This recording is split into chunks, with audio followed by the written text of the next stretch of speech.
आवाज येतोय? सर्वांना नमस्कार. आपण गेल्या 2 महिन्यापासून पल्प अभिवाचन कट्टा आपण सुरू केलेला आहे. त्याच्यामध्ये प्रथम आपण शिवरत्न शिवाकाशीन हे पुस्तक बघितलं आणि त्यानंतर दुसऱ्या भागामध्ये आपण गप्पूच्या गोष्टी हे पुस्तकाचं अभिवाचन केलं होतं आणि आता आपण पु. ल. देशपांडे यांचं पुस्तक आपण अभिवाचनमध्ये घेतलेलं आहे. तर मी सीमा मॅडमांना विनंती करतो की त्यांनी अभिवाचनाला सुरुवात करावी. सर्वप्रथम माझा सर्वांना नमस्कार. पल पब्लिकेशन अभिवाचन कट्टा मध्ये आज आपण आपल्या लाडक्या पुलंना अर्थात पु. ल. देशपांडे यांना भेटणार आहोत. आपल्या पुस्तकाचे नाव आहे व्यक्ती आणि वल्ली.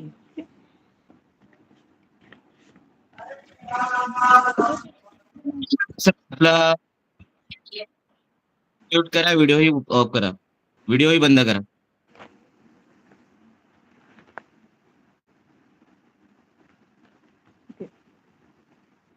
तर आपलं पहिलं व्यक्तिचित्रण आहे नारायण.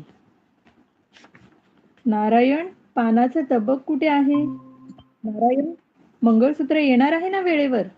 नारायण, बँडवाले अजून नाही आले, काय हे? नारायण, गुलाब पाण्याची बाटली फुटली. नारू काका, चड्डीची नाडी बांधना. नारू भाऊजी, ही एवढी नथ ठेवून द्या तुमच्याजवळ, रात्री वरातीच्या वेळी घेईन मी मागून. नाऱ्या, लेकावर चहा नाही आला अजून, व्याही पेटलाय. नारबा, पटकन 3 टांगे सांगा. 50 ठिकाणाहून 50 तऱ्हेचे हुकूम येतात आणि लग्नाच्या मांडवात हा नारायण हे हल्ले अत्यंत शिताफीने परत करत उभा राहतो. नारायण हा एक सार्वजनिक नमुना आहे. हा नमुना प्रत्येक कुटुंबात असतो. कुठल्याही मंगल कार्याला स्वयंसेवकगिरी हा जन्मसिद्ध हक्क असलेला प्रत्येकाचा कुठून ना कुठून तरी नाते लागणारा नातलग घरात कार्य निघाले की कसा वेळेवर टपकतो. ज्या दिवशी मुलगी पाहायला म्हणून मंडळी येतात, मंडळी म्हणजेच मुलाचे आईबाप, दूरचे काका, हे काका दूरचे नसून नेमके या वेळेला इतक्या जवळचे कसे होतात हे एक न सुटलेलं कौटुंबिक कोडं. नवरा, मुलगा आणि मुलाचा मित्र. ह्या मंडळीत 8-9 वर्षाची एखादी जादा चुणचुणीत मुलगीही असते आणि मग तिच्या हुशारीचे मुलीकडील मंडळी बरेचसं कौतुकही करतात. मुलीचा बाप मुलाच्या बापाशी बोलत बसलेला असतो. नवरा मुलगा गप्पच असतो. नवऱ्या मुलाचा मित्र समोरच्या बिऱ्हाडातून जरासा पडदा बाजूला करून पाहणाऱ्या चेहऱ्यावर नजर ठेवून असतो. आतल्या बाजूला भावी विहिणी आपापल्या घराण्यांची सरळ वळणे एकमेकींवर ठसवीत असतात. मुलगी अगर मुलगा सरळ वळणाची अगर वळणाचा कसा असतो कोण जाणे, कारण वळण म्हटल्यावर ते सरळ कसे असणार? भूमितीला भूतकाळात ढकलणारी ही सरळ वळणाची आडवळणी व्याख्याच आहे. नवरी मुलगी नम्रतेची पराकाष्ठा करत बसलेली असते. तिच्या कपाळावरचे घर्मबिंदू टिपण्यात तिच्या बहिणी किंवा मैत्रिणी दंग असतात आणि ती 8-9 वर्षाची चुणचुणीत कल्पना, अर्पिता किंवा कबर्दिका असल्या चालू फॅशनच्या नावाची मुलगी कपाट उघडून त्यातल्या पुस्तकात डोकं खुपसून "अगं बाई, वाचायची इतकी का आवड आहे" हे कौतुक ऐकत बसलेली असते. ती चहा नको म्हणते, बिस्किटाला हातही लावत नाही, लाडू मला आवडतच नाही म्हणते. एकूण स्वतःचं बरचसं कौतुक करून घेते. कार्टीच्या एक ठेवून द्यावी असा एक विचार मुलीच्या आईच्या डोक्यात येतो आणि भारीच लाडोबा करून ठेवलेला दिसतोय हा विचार नवऱ्या मुलीलाही शिवून जातो. एकूण ही सर्व मंडळी निरनिराळ्या विचारात दंग असताना एका इसमाकडे मात्र त्यावेळी कोणाचेही विशेष लक्ष जात नाही. सुरुवातीला मुलीच्या बापाने "हा आमचा नारायण" एवढीच माफक ओळख करून दिलेली असते आणि नारायण ही संस्था त्याहून अधिक योग्यतेची असते असंही नाही. नारायण ही काय वस्तू आहे हे मांडव उभा राहिल्याशिवाय कळू शकत नाही. हे सर्व नारायण लोक 2 खिशांचा खाकी सदरा घालतात. खाली मळकट पण काचा मारलेलं धोतर नेसतात. मागच्या बाजूला मुलाण्याच्या कोंबड्या ठेवायच्या पेटाऱ्यासारखा ह्यांच्या धोत्राचा सायकलच्या सीटमध्ये अडकून निसटून बोंगा झालेला असतो. धोत्राची कमाल मर्यादा गुडघ्याखाली 4-5 बोटं गेलेली असते. डोक्याला ब्राऊन टोपी असते. खाकी, ब्राऊन किंवा मळखव रंग नारायण लोकांना फार आवडतात. वहाण घेताना कशी होती हे सांगणे मुश्किल असते, कारण तिचा अंगठा, वादी, पट्टा, हिल सगळे काही बदलत बदलत कायापालट होत गेलेला असतो. परंतु उजव्या पायाचा अंगठा उडालेला असला म्हणजे नारायणाला विशेष शोभा येते. आमचा नारायण सहसा कोट घालत नाही. एकदा स्वतःच्या लग्नात आणि एकदा दुसऱ्यासाठी मुलगी पाहायला जाताना आणि एकदा म्युन्सिपाल्टीत चिकटवून घेतलेल्या सदुभाऊंना कचेरीत भेटायला गेला त्यावेळेला त्याने कोट घातलेला होता. घरोघरचे नारायण कोट असा सणासुदीलाच घालतात. कोटाच्या कॉलरला मात्र ते न चुकता सेफ्टी पिन लावतात. ही दात कोरायला अगर वेळ प्रसंगी कोणाच्या पायात काटा रुतला तर काढायला उपयोगी पडते. खाकी सदऱ्याच्या मात्र 2 खिशात डायऱ्या, रेल्वेचे टाइम टेबल, प्रसंगी छोटेसे पंचांग देखील असते. मुलगी पसंत झाली, हुंडा, करणी, मानापानाचे बसल्या बैठकीला जमले की मुहूर्ताची बोलणी सुरू होते.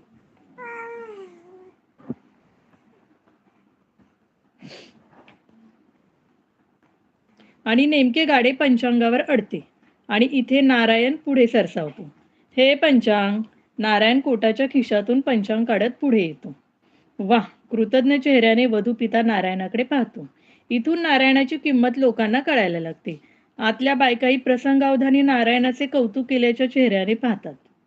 नारायणाचे कुठेच लक्ष नसते. इथून त्याची चक्र सुरू होतात. एकदा मुहूर्त ठरला की लग्न लागून वरात निघेपर्यंत नारायणाशिवाय पान हलत नाही.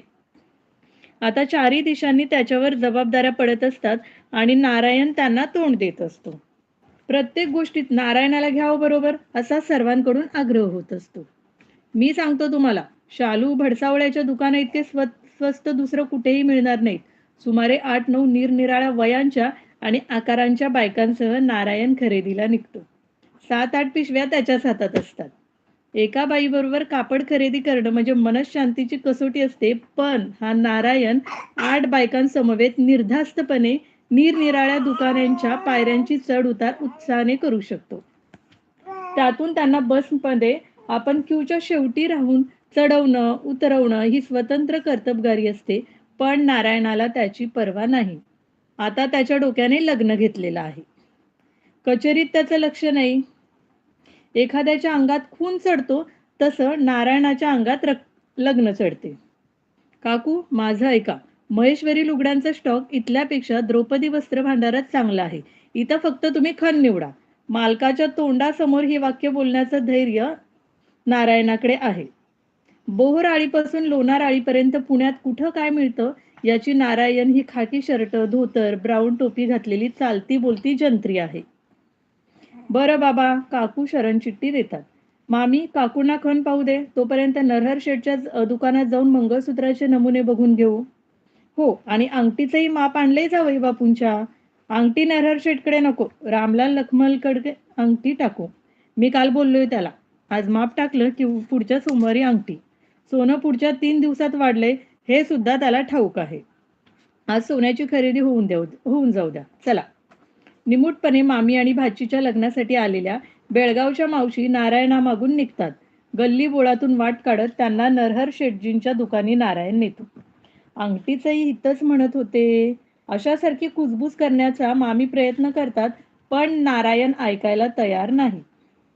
मी सांगतो ऐका. नरहर शेठ, मंगळसूत्र केव्हा न्यायला येऊ? 4-5 दिवसात या. हे असं अर्धवट नको. नक्की तारीख सांगा. मला 17 हेलपाटे मारायला सवड नाही. नारायण सोनारदादांना सणसणीत दम भरतो. एरवी त्याला कुत्र्याला हाड म्हणायची देखील ताकद नसते, पण इथं अपील नाही. आता लग्न उभं राहिले आणि ते यथास्थित पार पाडणं हे त्याचं कर्तव्य आहे. त्याच्यावर जबाबदारी आहे. गेल्या 4 दिवसात दाढीला सवड नाही त्याला. 4 तांबे अंगावर टाकून तो सटकतो. मंगळसूत्राची ऑर्डर दिल्यावर मोर्चा परत कापड दुकानी येतो. तिथे अजून मनासारखे खण सापडलेले नाहीत, पण नारायण डगमगत नाही. काकू, मी सांगतो. हे घ्या 25, यातले निवडा 8. हे 4 जरीचे, हा मुलीच्या सासूला होईल. पण गर्भरेशमी असता तर काय करायचंय म्हातारीला गर्भरेशमी? सर्व बायका शत्रुपक्षाच्या पुढारी बाईची चेष्टा ऐकून मनसोक्त हसतात. झालं, हे साधे ठेवून घ्या 1-12. 12 काय करायचेत? काकू शंका काढतात. लागतात. लग्न आहे सोमवारी, त्या दिवशी बाजार बंद. आयत्या वेळी खण काय, सुतळी मिळायची नाही वीतभर. नारायणाच्या दूरदर्शी धोरणाचे कौतुक होते. हे बरीक खरं हो. कापडा चोपडाच्या खरेदीला आलेल्या घोळक्यातील एक आत्या उद्गारते. आमच्या वारूच्या लग्नात आठवतं ना रे नारू? विहीणबाई आयत्या वेळी अडून बसल्या. नवऱ्या मुलाला हात रुमाल हवेत म्हणून. सगळा बाजार बंद. मग नारायणानेच आणले कुठूनचे? नारायण फुलतो. कॅम्पापर्यंत सायकल हानीत गेलो आणि डझनाचं बॉक्स आणून आदळलं मी वारूच्या नवऱ्यापुढं. पुस म्हणलं लेका, किती नाक पुसतोस या रुमालाने ते. हां, तसा डरत नाही मी, पण आधीपासूनच तयारी हवी. काय गुजामावशी? गुजामावशी आपलेही मत अगदी नारायणासारखेच आहे असं सांगतात. आणि 12 खणांची आयत्या वेळेला अडीनडीला असू द्या म्हणून खरेदी होते. खरंच बाई, पंचे घ्यायला हवे होते. पंचाचं मी बघतो, तुम्ही ही बायकांची खरेदी पहा. हं, खण झाले, शालू झाले, आता आहेराची लुगडी. चला पळसुले आणि मंडळी. पळसुल्याकडे का जायचं? मी म्हणत होते जाता जाता सरमळकरांच्या दुकानी जाऊ. सरल्याच्या लग्नात तिथनंच घेतली होती लुगडी. त्यावेळी थोरले सरमळकर जिवंत होते मामी. 4 वर्षापूर्वी वारले ते. चिरंजीवांनी धंद्याचाच तडा केला. आता काय आहे त्यांच्या दुकानात? पोलक्यांची चिटं देखील नाहीत धड. एकूण नारायणाला फक्त दुकानांचीच माहिती आहे असे नाही, त्याला दुकानदारांची आर्थिक, कौटुंबिक परिस्थितीही ठाऊक असते. बरं, अत्तरदाणी आणि चांदीचं ताट वाटी. मामींना यापुढले वाक्यही पुरे करू न देता नारायण ओरडतो. चांदीचा माल शेवटी पाहू, आधी कापडा चोपडाचं बघा बरं. नमस्कार, नमस्कार पळसुळे आणि मंडळी. कापडाचे व्यापारी आमचे दुकानी इंदुरी महेश्वरी यांना उद्देशून केलेला असतो. नमस्कार, या नारायणराव. हा काकू. मामी पटापट पाहून घ्या लुगडी. नारायण कंपनी कमांडरच्या थाटात हुकूम सोडतो. अरे, ह्यांना लुगडी दाखवा. आमच्या मामे बहिणीचे लग्न आहे. हो का? पळसुले आणि मंडळी अगत्य दाखवतात. तुमचे मामा म्हणजे भाऊसाहेब पेंडसे, रिटायर्ड सब डिव्हिजन ऑफिसर. बरं बरं बरं, त्यांच्या का मुलीचे लग्न?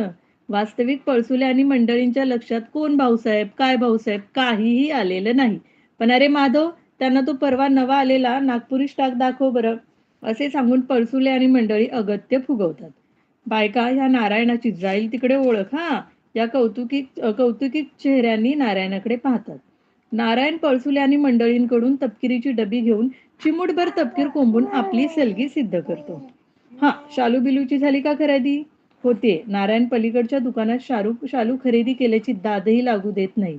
तात्पर्य खरेदी संपते आणि निमंत्रण पत्रिकांचा विचार सुरू होतो. हिंदी, मराठी आणि इंग्रजी अशा 3ही भाषांमधून पत्रिका काढायचे ठरते. इंग्रजी कशाला? नारायणाचा देशाभिमान जागृत होतो. शिवाय इंग्रजांपेक्षा इंग्रजीवर त्याचा विशेष राग. या इंग्रजीच्या पेपरानेच मॅट्रिकच्या परीक्षेत त्याला सारखे धक्के दिले होते. वधूवरांचे फोटो द्यायचे की नाही खाली?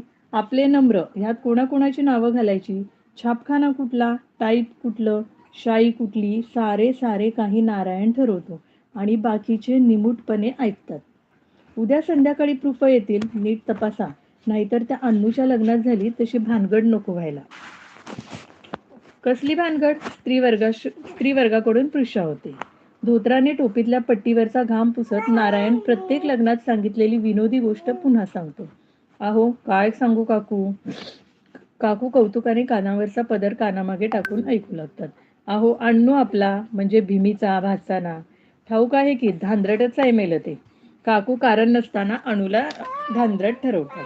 तेच ते. अहो, त्याचं 33 साली लग्न झालं. हो, अरे, जानोरीकरांची मेहुणी दिलीये ना त्याला. कुणीतरी एखाद्या प्रभाताई उद्गारतात. हे तू सांगतोस मला? मी स्वतः ठरवले लग्न. मुलगी काळी आहे म्हणून नको म्हणत होता अण्णू. कानाला धरला आणि उभा केला भोवल्यावर. तर मजा काय सांगत होतो. लग्नाच्या निमंत्रण पत्रिका त्यांनी छापून घेतल्या गोणेश्वर प्रेसमध्ये. मी म्हणत होतो आमच्या हरिभाऊंच्या ज्ञानमार्ग मुद्रणालयात घ्या. पण नाही ऐकलं माझं. मी म्हटलं मरा. अय्या अय्या वयाची कोणीतरी मुलगी मरा या शब्दाने दचकून ओरडते. अय्या काय भितो की काय मी? नारायणाला अवसान येते. मी त्यांना वॉर्न केलं होतं की गोणेश्वर छापखाना म्हणजे नाटक सिनेमांची तिकीटं आणि तमाशांची हँडबिलं छापणारा.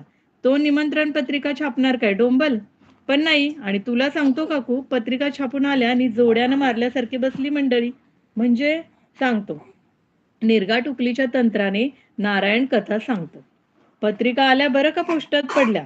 मी आपली सहज पत्रिका उघडून पाहतो तर पत्रिकेच्या खाली वडील मंडळीच्या निमंत्रणास मान देऊन अवश्य येण्याचे करावे असं असतं की नाही. तिथं तिकीट विक्री चालू आहे ही ओळ छापलेली.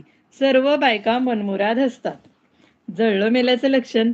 अरे, लग्न म्हणजे काय शिन्मा वाटला का काय तुझ्या गुणेश्वराला? सारांश काय? पत्रिका उद्या येतील त्या नीट तपासा. नाहीतर एक म्हणता एक व्हायचं. चला, मी निघतो. तू कुठं निघालास उन्हाचा? चहा घेऊन जा थोडा. इथं चहा पीत बसलो तर तिथं आचार्याची ऑर्डर कोण देईल? नाना तेरे देसाईला जाऊन भेटतो. नाना तेरे देसाई कोण? अगं, तो चोखनाळीतला स्वयंपाकी पुरवायचं कंत्राट घेतो ना तो. पण मी म्हणत होते नारायणा की आपलं एकदम 400 पानांचं कंत्राट द्यावं त्यांना. छे छे, महागात लागेल. तेरे देसाई हा बेस्ट माणूस आहे. 4 आचारी पाठवतील, वाढायचं आपण बघू. लगेच टोपी चढवून नारायण चोखण आळीच्या दिशेला सायकल हाणू लागतो. आणि खुद्द लग्नाच्या दिवशी नारायण म्हणजे डोके गमावलेल्या मोरारबाजीसारखा मांडवात थैमान घालीत असतो. आज त्याच्यावर चौफेर हल्ले होत असतात आणि एका हातात केळीच्या पानांचा बिंडा, बगलेत केरसुणी, खिशात उदबत्त्यांचा पुडा डोकावतो आहे. एका हातात कुणाचे तरी कार्टे धरले आहे आणि तोंडाने क्रिकेट कॉमेंटरीच्या वेळी रेडिओ असा अविश्रांत ओरडत असतो तसा त्याच्या जिभेचा पट्टा चालू आहे. हा भटजी, ही केरसुनी. पांड्या, बोलच स्वच्छ झाडून घे. कोण, मंगल कार्याचे मॅनेजर? मला कशाला बोलवतायत? त्यांना म्हणावे इकडे या. वसंतराव, पॅन्ट सोडून धोतर नेसा बघू झटपट. देवक बसायला पाहिजे एव्हाना. काकू, बँड संध्याकाळी. आता सनईचं उघडा. बरोबर 7 वाजता हजर आहे तिथं सनईवाले. तुम्ही चिंता करू नका. बायकांचा फराळ आटोपला की नाही? किल्ली काय हवा आहे? तामण मी देतो. किल्ली नाही मिळायची. हा, या तेरे देसाई मथू मावशी, ते आचारी आले नाही. तुम्ही चला सरळ. टांग्याचं भाडं देतो ना मी, जा तुम्ही. चोखण आळीतून इथपर्यंत रुपया तीर्थरूपांना मिळाला होता तुमच्या. 8 आण्यांवर दमडी नाही मिळायची. हा, हे घ्या 10 आणे. चला, तुम्ही कुठे निघाला ग? सरळ, आता नाही जायचं कुठे. प्रत्येक जण नारायणाचा सल्ला ऐकून घेत असतो, काम सांगत असतो, त्याची अधूनमधून चेष्टाही करत असतो. एवढं सगळं करून प्रत्यक्ष लग्न या घटनेत त्याला काहीच इंटरेस्ट नसतो. कारण इकडे मंगलाष्टका वधूवरांच्या डोक्यावर पडत असताना एखादा कुर्यात सदा मंगलमला 4 मंगलाष्टका उडवून तो एकदम जो निसटतो तो आत पाणी मांडायला. उदबत्त्यांचा पुडा त्यालाच कुठे ठेवला आहे ते ठाऊक असतो. रांगोळी ओढायची दांडी त्याने नेमक्या वेळी सापडावी म्हणून विवक्षित ठिकाणी ठेवलेली असते. त्याला सर्वत्र संचाराला मोकळीक असते. बायका मंडळीत बेधडकपणे घुसून मामींच्या ट्रंकेच्या वरच्या कप्प्यात ठेवलेल्या कापराच्या पुड्या काढायचे लायसन नारायणाखेरीज अन्यास नसते. तेवढ्यात एखाद्या थोरल्या आजीबाई, नारायणा, अरे राबतोयस बाबा सारखा, कोपभर चहा तरी घे. थांब. नारायणला थांबायला सवड नसते. 1 मिनिटाचा ब्रेक घेतेय.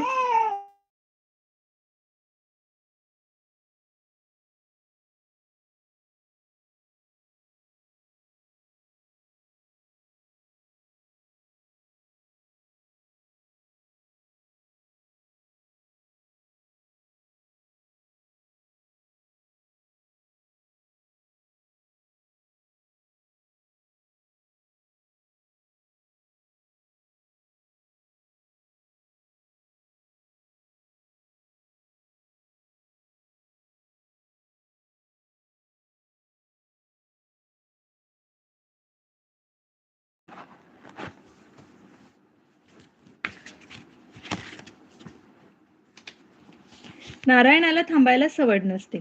परंतु तेवढ्यात 100च्या नोटेचे रुपये करून आणलेले असतात ते मोजायला त्याला 5 मिनिटं लागतात. आणि आजी गळ्यातली किल्ली काढून फडताळ उघडून हे एक 4 लाडू आणि बशीभर चिवडा त्याच्या पुढे ठेवतात. आणि मग थोरली आजी आणि तिचा हा उपेक्षित नातू यांचा एकूण मुलीकडील मंडळी या विषयावर आतल्या आवाजात संवाद होतो. आजीला नारायणाबद्दल पहिल्यापासून जिव्हाळा. आई वेगळे पोर म्हणून तिने ह्याला पाहिलेला. लग्नाच्या गर्दीत बाहेर राहून नारायण मांडवांची आघाडी सांभाळीत असतो आणि आजीबाईंच्या ताब्यात कोठीची खोली असते.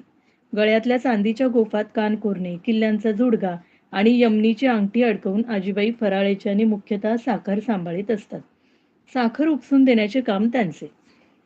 तेवढ्यात पेंगुळलेली 2-4 पोरेही त्यांच्या पुढे गोधड्यांवर आणून टाकून त्यांच्या आया बाहेर मिरवायला गेलेल्या असतात. फक्त लग्न लागल्यावर पहिल्या नमस्काराला वधूवर आजीच्या पुढे येतात त्यावेळी आजी कुठे आहे, आजी कुठे आहे असे हाका सुरू होतात. औक्षवंत व्हा असा आशीर्वाद देऊन आजी गळ्यातून खर्र असा आवाज काढून नातीच्या पाठीवरून हात फिरवताना एक आवंढा गिळतात. नारायण चिवड्याचा बकाना मारतो. नवऱ्या मुलाकडील मंडळी समंजस आहे तो चांगली. आजी विषयाचा प्रस्ताव मांडतात. वास्तविक समंजस आहेत की नाहीत हा एक प्रश्नच असतो. डोंबलाची समंजस नारायणाचा शिरा पडतो. अगं साधी गोष्ट, मी त्या मुलाच्या काकाला म्हटलं की तुमच्याकडची एकदा माणसं मोजा, म्हणजे पानावर बसवताना चटचट बसवता येतील. तर मला म्हणाला की मोजणी कारकून म्हणून नाही आलो इथं. हे काय बोलणं झालं? आम्हीही बोलू शकलो असतो. वधूपक्ष पडला ना आमचा. नव्या कोऱ्या धोत्राला हात पुसून नारायण तिथून उठतो आणि गर्दीत पुन्हा दिसेनासा होतो. आजींना एकूण नवऱ्या मुलाकडच्या मंडळींना रीत नाही एवढे कळते. पंक्तीत वाढायचं काम वास्तविक नारायणाचे नव्हे, पण पाणी वेळेवर वाढायचे नाही हा एक लग्नातल्या वाढप्यांचा शिरस्ताच असतो. बर्फ आणायला पाठवलेली मंडळी कधीही वेळेवर येत नाहीत. पंगत उठत आली की बर्फ येतो. मग नारायण भडकतो आणि पाणी वाढण्याचं काम स्वतःच करतो. ग्लास, कप, द्रोण, फुलपात्र, वाट्या जे काय हाताला लागेल ते प्रत्येकाच्या पुढे आदळीत थोडं पाणी कपात, थोडं पाणी ताटात अशी दणादण पाणी वाढत जातो. मधूनच श्लोकांचा आग्रह सुरू होतो. मंडळी आढेवेढे घेतात. नारायणही "अरे म्हणा श्लोक, हां चंदू म्हण" असं कोणाच्या तरी अंगावर खेकसतो. चंदू इंग्रजी 9वीत गेल्यामुळे श्लोक वगैरे बावळटपणा त्याला काही आवडत नाही. त्यातून वधू पक्षाकडील एक फ्रॉकवाली मुलगी 2दा-3दा त्याच्याशी बोललेली आहे. ती 8वीत आहे. जिओग्राफीचा स्टडी कसा करावा हे चंदूनं तिला सांगितलेलं आहे. चंदू जरासा घोटाळ्यातच वावरत असतो. नारायणाच्या हुकुमाने तो उगीच गांगरतो आणि त्या फ्रॉकवाल्या मुलीच्या दिशेने पाहतो. ती त्याच्याकडे पाहून हसत असते. बराच वेळ कोणी श्लोक म्हणत नाही हे पाहून नारायण दणदणीत आवाजात "शुका सारिके पूर्ण वैराग्य ज्याचे" हा श्लोक एका हातात पाण्याची झारी आणि दुसऱ्या हातात खास आग्रहाचे जिलब्यांचे ताट घेऊन ठणकावतो. श्लोकांची माळ सुरू होते. नारायण भक्कम भक्कम मंडळी पाहून जिलब्या वाढतो. पंक्ती उठतात.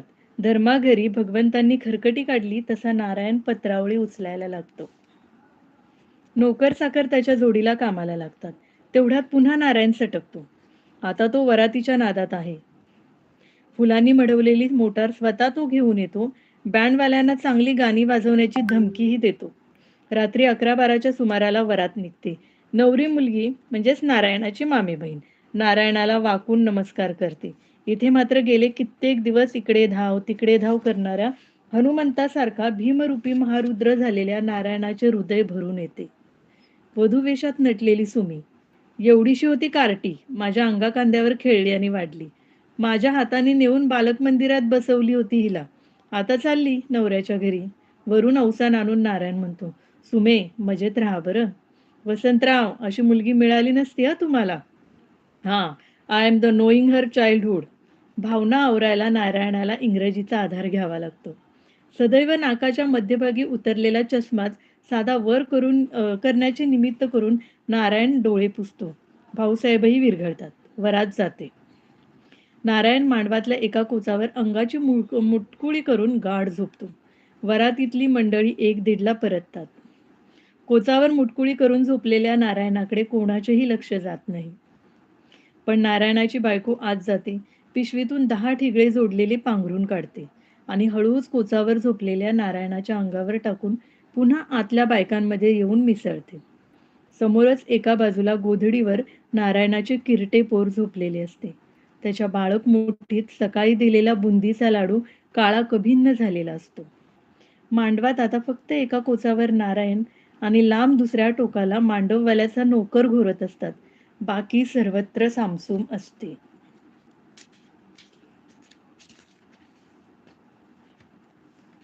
एक कथा झालेली आहे आपली.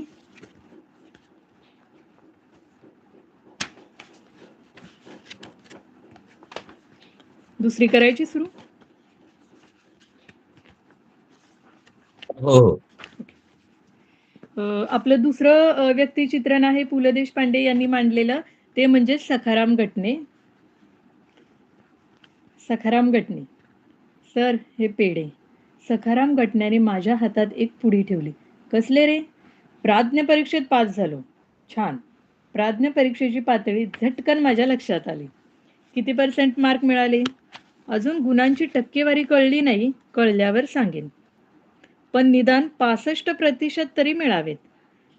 सखाराम गटणे प्राज्ञ मराठी बोलतो. पावसाळ्याच्या दिवसात रस्त्यात भिजलेलं एखादं दीनवाणं कुत्रं उचलून आपण घरी आणावं तसाच या गटण्याचा आणि माझा योग आला. ज्यांच्याकडे पाहिले म्हणजे अतीव करुणा याखेरीज दुसरी कोणतीही भावना जागृत होत नाही अशा कारुण्य भजनांपैकी तो एक आहे. बाकी माणसे तरी चेहऱ्यावर काय काय भाव भाव घेऊन येतात कुणाला ठाऊक. कुणी सदैव अनाथालयाची वर्गणी मागायला आल्यासारखा, कुणी नुकताच बस चुकल्यासारखा, कुणी सदैव आश्चर्यचकित, कुणी उगीचच अंतराळात, तर कुणी निष्कारण कपाळावर आठ्यांचे उभे गंध लावून. सखाराम घटनेच्या चेहऱ्यावर हवा गेलेल्या फुटबॉलचा भाव आहे. त्याचे प्रथम दर्शन झाले ते देखील त्याच भावात. वास्तविक हा हा मुलगा माझा कोणीही नाही. माझ्या एका व्याख्यानानंतर ह्याची आणि माझी ओळख झाली. हा त्यावेळी मॅट्रिकच्या वर्गात होता. अर्ध्या विजारीत पांढरा सदरा खोचलेला, नाकासमोर गांधी टोपी घातलेला, लहानसे भावशून्य डोळे, काळा रंग, वेडेवाकडे दात अशा थाटात हा मुलगा त्या हॉलच्या दारात उभा राहिलेला दिसला. मी हारतुरे घेऊन बाहेर आलो आणि त्याच्या चेहऱ्यावर नजर गेली. त्याने अत्यंत आदराने मला नमस्कार केला. स्वाक्षरी. आपली वही पुढे करत तो म्हणाला, "छे छे, स्वाक्षरी-बिक्षरी मी काही देत नाही. मी उगाचच डाफरलो." "जशी आपली इच्छा." त्याने दोन्ही हात जोडून मला नमस्कार केला, अगदी देवाला नमस्कार करावा तसा. दुसऱ्या एखाद्याने मला तसला नमस्कार केला असता तर मी चिडलोच असतो. पण सखाराम घटण्याचा नमस्कार इतका प्रामाणिक होता की तो नमस्कार मला कुठेतरी जाऊन लागला. स्वाक्षरी नाकारण्याचा माझा हा काही पहिला प्रसंग नव्हता. वास्तविक मी नेहमीच स्वाक्षरी नाकारतो असं नाही. पण कधी-कधी छोट्या-छोट्या पोरांपुढे उगाचच शिष्टपणा करायची हुक्की येते. स्वाक्षरी देण्यात अर्थ नाही हे खरे, पण न देण्यातही काही खास अर्थ आहे असे नाही. सखाराम गटने कोपऱ्यात उभा होता. तेवढ्यात संस्थेचे चिटणीस एक मोठे रजिस्टर घेऊन माझ्यापुढे आले. संस्थेला भेट देणाऱ्या सर्व थोरामोठ्यांच्या ह्यात आम्ही सह्या घेतो. पुण्यातल्या पुण्यात असून आपल्या भेटीचा योग आजच येतोय. मी ते रजिस्टर चाळू लागलो. तऱ्हेतऱ्हेच्या लोकांनी संस्था पाहून संतोष व्यक्त केला होता. मी देखील असंतोष व्यक्त करावा असं काहीच घडलं नव्हतं. त्यामुळे 2-4 ओळीत संतोष व्यक्त केला. त्यानंतर कार्यकारी मंडळांच्या सभासदांबरोबर चहापान, बिस्किटे, चिवडा, केळी झाली. सभासदांचा माफक विनोदही सहन करत होतो. पण खिडकीबाहेर आपली वही घेऊन उभा असलेला गटने मला उगाचच अस्वस्थ करायला लागला. अगदी अनिमिष दृष्टीने तो आत पाहत होता. त्या इमारतीच्या लांबलचक व्हरांड्यात एका कोपऱ्यात उभा असलेला तो 4-4.5 फूट उंचीचा जीव एखादी केरसुणी ठेवावी तसा राहिला होता. त्या मुलाकडे आता पाहायचे नाही असे 10-12 वेळा ठरवले, पण दृष्टी सारखी तिथे वळत होती. काही वेळाने मी त्या मुलाचे तिथे ते तसे उभे राहणे मला असह्य झाले आणि मी चिटणीसांना त्यांना बोलावून घ्यायला सांगितले. "कुणाला? सख्याला?" चिटणीस आश्चर्याने म्हणाले. "मला त्याचं नाव ठाऊक नाही, पण तो तिथे उभा आहे तो." "सख्याच तो. रे गटण्या." इतक्या लांबून देखील सखाराम गटण्याचे दचकणे मला दिसू शकेल इतक्या जोरात तो दचकला. एखाद्या अपराध्यासारखा माझ्यासमोर उभा राहिला. "काय नाव तुझं बाळ?" मी आवाजात जमेल तितका मऊपणा आणीत विचारले. "सखाराम आप्पाजी गटणे." "अक्षर झकास आहे बरं का ह्यांचं. आमच्या व्याख्यानमालेच्या जाहिराती, बोर्ड हाच लिहितो. वडिलांचं साईन बोर्ड पेंटरचं दुकान आहे, आप्पा बळवंत चौकात."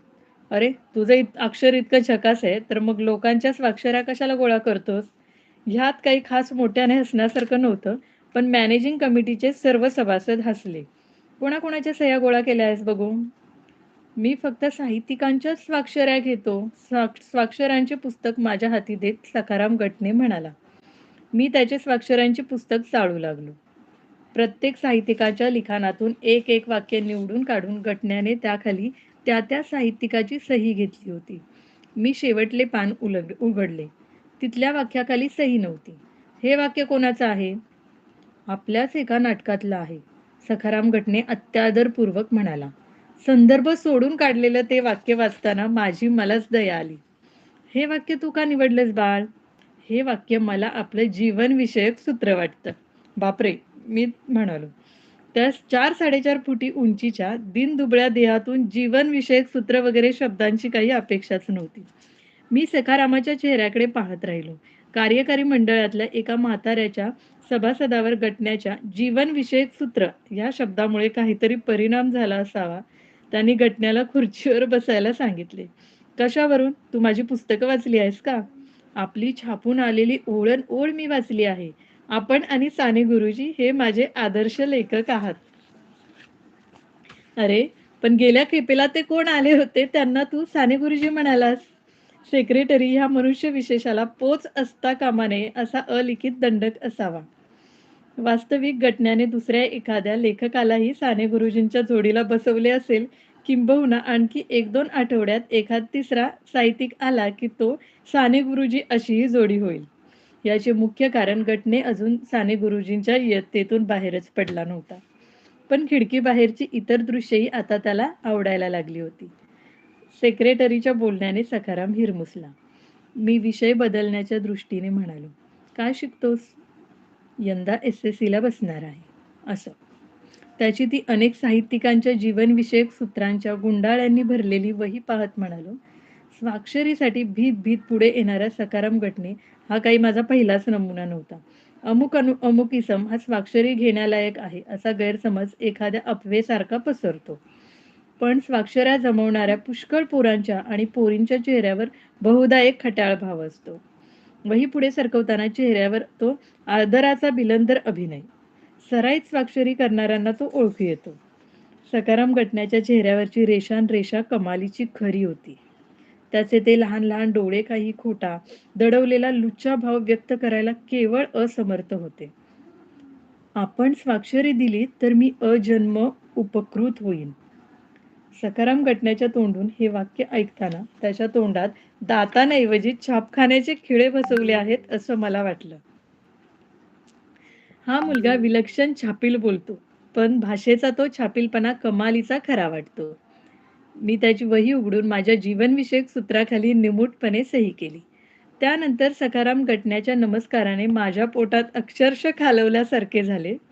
7:30 पछाडलेली माणसे शनीचा काटा काढणाऱ्या मारुतीला देखील इतका करुण आणि भाविक नमस्कार करत नसतील. माझ्या आयुष्यात मी इतका कधीही ओशाळलेलो नव्हतो. सखाराम घटने हा प्रकार त्या दिवशी माझ्या आयुष्याच्या खातेवहीत नोंदला गेला. या घटनेला आता खूप वर्षे झाली. सखाराम घटने त्यानंतर माझ्या घरी येऊ लागला. प्रथम आला तो दसऱ्याच्या दिवशी सोने वाटायला. माझे काही मित्र घरी आले होते. त्यातल्या एकानेही मी लिहिलेली एकही ओळ वाचलेली नाही आणि यापुढेही ते वाचणार नाहीत.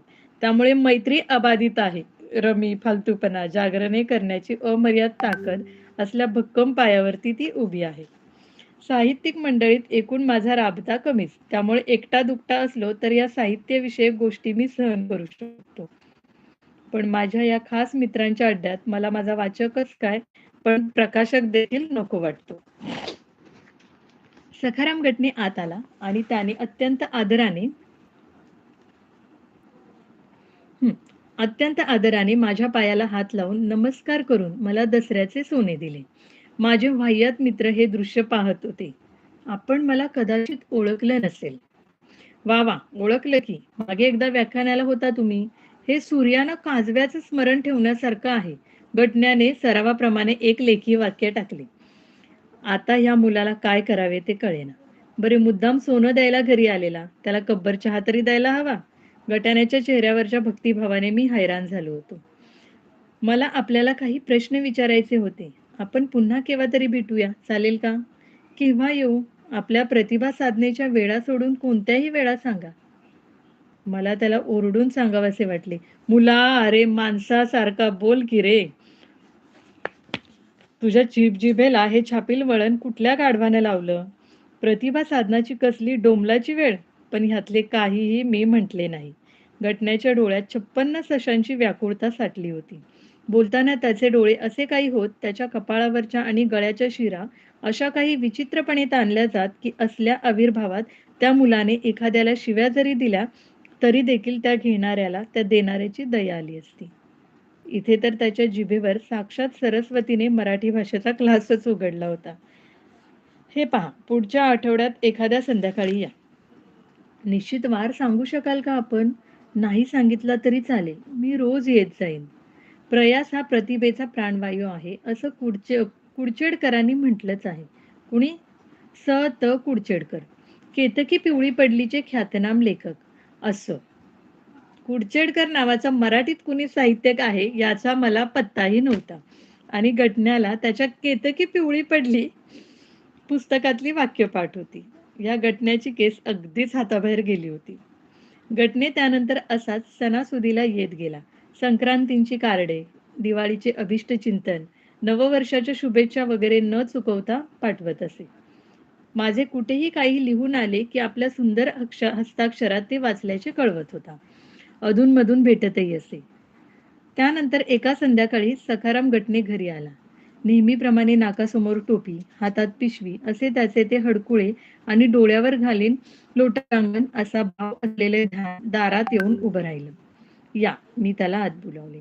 "आपल्या साधनेत व्यत्यय तर नाही ना आला?" "अहो कसली साधना, आरामात पडलो होतो." "चिंतन वगैरे चाललं आहे का?" "छे हो, चिंतन-बिंतन काही नाही." "हां, काय चहा घेणार?" "नको, मी चहा घेत नाही. उत्तेजक पेयांपासून मी पहिल्यापासून अलिप्त आहे." ह्या मुलाच्या मेंदूत पाण्याचे फवारे सोडून त्यातून ही सारी साहित्यिक शब्दांची जळमटे धुवून काढता येतील का? अशा विचारात मी पडलो. "अहो, चहा हे उत्तेजक पेय आहे म्हणून कोणी सांगितलं तुम्हाला?" उन्नती मासिकाच्या विजयादशमी अंकात चौखुरे गुरुजींचा लेख आहे. जीवनोन्नतीचे 6 सोपान. जीवनोन्नतीचे 6 सोपान हे शब्द गटाण्याच्या वेड्या-वाकड्या दातातून, पोरांच्या चड्ड्यातून खिसे उलटे केल्यावर गोट्या पडाव्यात तसे पडले. माझं ऐकाल का गटने? असले लेख नका वाचत जाऊ. मी आपलं ह्या बाबतीत योग्य मार्गदर्शन घ्यावं म्हणून आलो होतो. कसलं मार्गदर्शन? मला माझा व्यासंग वाढवायचा आहे. योग्य व्यासंगाशिवाय व्यक्तिमत्त्वाला पैलू पडत नाहीत. कुठल्या गाढवाने सांगितलं हे तुम्हाला? घटने दचकला. त्याच्या असंख्य गुरुजींपैकी कुठल्यातरी गुरुजींच्या पंचाला मी नकळत हात घातला होता. घटने गप्प उभा होता. त्याच्या त्या केविलवाण्या डोळ्यात फक्त आसवे जमा व्हायची राहिली होती. मलाही माझ्या उद्गारांचा राग आला होता, पण घटनेचे एक एक वाक्य माझा अंत पाहत होतं. त्या मुलाला आता नीट बिघडवावा कसा या विचारात मी पडलो. "हे बघा, प्याच थोडा चहा. यापूर्वी कधी प्यायला होतात ना?" "हो, पूर्वी पीत होतो." एखाद्या महान पातकाची कबुली द्यावी तसा चेहरा करून गटने म्हणाला. माझ्या आदेशानुसार तो चहा प्यायला. त्याच्या अनेक गुरुजींपैकी मीही एक होतो. चहा पिताना त्याच्या चेहऱ्यावर पाहवत नव्हते. सर्कशीत वाघाच्या ताटात शेळीला जेवायला लावतात त्यावेळी शेळीचा चेहरा कदाचित तसा होत असेल. बाकी गटण्यात आणि शेळीत काहीतरी साम्य होते. शेळी झाडाची पाने खाते, हा पुस्तकाची पानं खात होता. त्याला मी जी जी काही आठवतील ती पुस्तकं लिहून त्याची यादी दिली. ती यादी वाचताना त्याच्या चेहऱ्यावर विलक्षण कृतज्ञतेचा भाव दाटला होता. काहीतरी 20 पुस्तकांची नावं असावीत. ही मी वाचली आहेत. सगळी? मी खुर्चीवरून कोलमडायच्या बेतात आलो होतो. हो, पण पुन्हा एकदा वाचून काढेन. छे, पुन्हा कशाला वाचता? वास्तविक मला त्याला सांगायचे होते, की मित्रा आणखी 5 वर्ष रोजचं वर्तमानपत्र देखील वाचू नकोस. भस्म्या नावाचा एक रोग असतो म्हणतात. त्यात माणसाला म्हणे काय सुटते आणि खाल्ले की भस्म अशी रोग्याची अवस्था होते. गटण्याला गटण्याला असल्यास पुस्तकांचा भस्म्यारोग झाला असावा. या मुलाला काय करावे हे मला कळेना.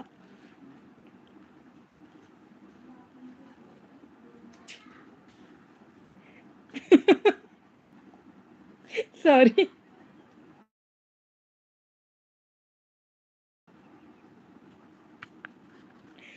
शेवटी मी माझे कपाट उघडले. त्यातली पुस्तके पाहिल्यावर, खेळण्याच्या दुकानात गेल्यावर पोरांचे चेहरे होतात तसा चेहरा झाला. ह्यातली वाटेल ती पुस्तकं घेऊन जा. वत्सा, तुझं प्रत कल्याण असो च्या चालीवर मी त्याला सांगितले. असा व्यासंग करायची माझी इच्छा आहे. घटण्याच्या उद्गारांनी मला भयंकर शरमल्यासारखं झालं.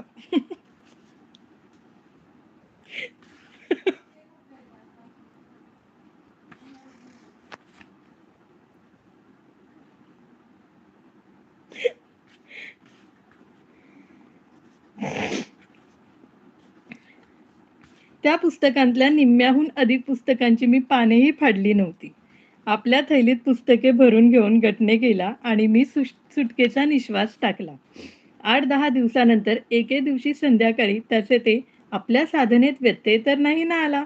हे वाक्य मला पुन्हा येऊन टोचले. त्याच्या हातात पुस्तकांनी भरलेली पिशवी होती.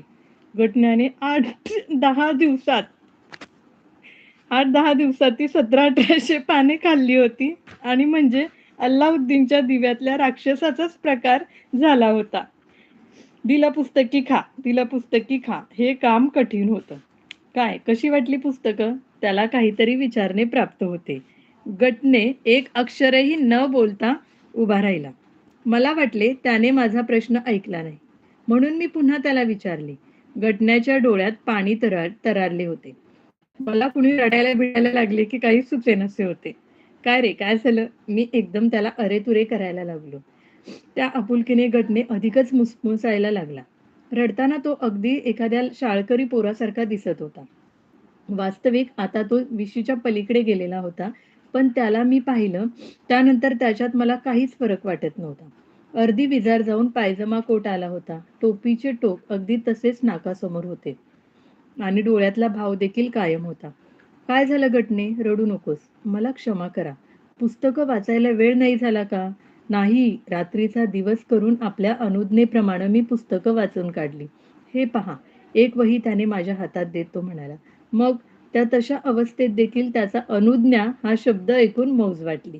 ज्या वयात 5-25 इरसाल शिव्या तोंडात असाव्यात तिथं अनुज्ञा, मार्गदर्शन, जीवनानुभूती, साकल्याने मिळणारं समाधान असली छापील शब्दांची अडगळ त्याच्या तोंडात साठली होती.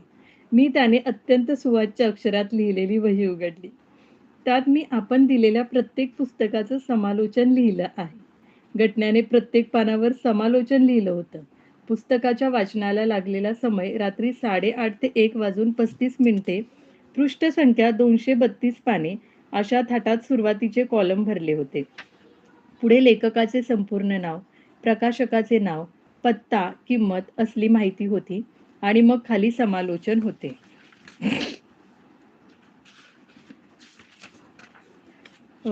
40 मिनिटं आपली झालेली आहेत. 3 बाकी आहेत पेजेस.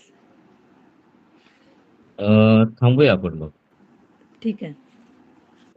उद्या घेऊया चालेल. हो सर, चालेल. हो.